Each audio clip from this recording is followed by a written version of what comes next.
Residential mortgage এবং commercial মর্টগেজের আসলে মূল পার্থক্যটা আসলে কোন জায়গাটাতে?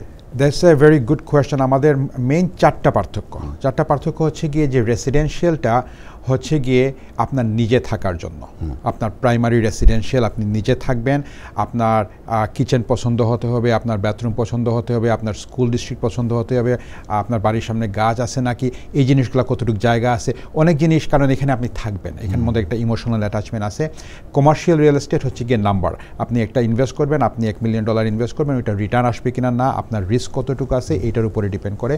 সেকেন্ড হচ্ছে গিয়ে যে আপনি যখন রেসিডেন্সিয়াল লোনের জন্য যাবেন, তখন ব্যাংক দেখবে যে আপনার পার্সোনাল ইনকামটা কত, পার্সোনাল ক্রেডিট হিস্ট্রি, হ্যাঁ, আপনার পার্সোনাল ওয়ার্ক হিস্ট্রিটা কত দিনের, হ্যাঁ, মানে আপনার নিজের ট্যাক্স রিটার্ন W2-র উপরে ডিপেন্ড করে।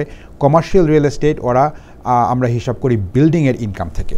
সো আপনি যে ব্যবসাটা কিনতেছেন, so think of it like you are buying a business, হ্যাঁ। সো একটা বিজনেস, ওই বিজনেস থেকে কিভাবে আপনার রিটার্ন আসবে, আমরা ওইটা প্রথমে দেখি।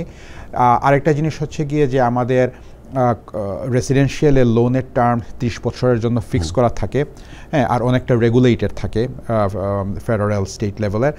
কমার্শিয়ালটা শর্ট টার্ম লেন্ডিং হয় 5 বছর 10 বছর, যদিও এমোটাইজ থাকে 25 বা 30 বছরের, বাট রেটগুলো চেঞ্জ হয় 5-10 বছর পরে পরে।